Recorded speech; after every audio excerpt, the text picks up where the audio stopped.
Niente da fare per la SEAP Pallavolo Aragona.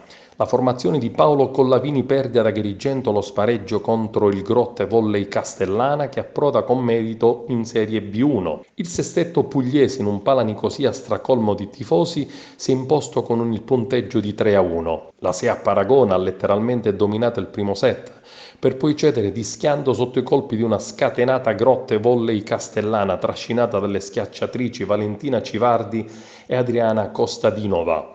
La SEA Paragone è scesa in campo con Baruffi in palleggio, bicchieri opposto con Posto e Macedo centrali, Falcucci e Camisa Martelli ricevitori e Marangon libero. Nel corso del match sono entrate Gabriele, Sicorello, Donasimiento, Valente e Cusumano.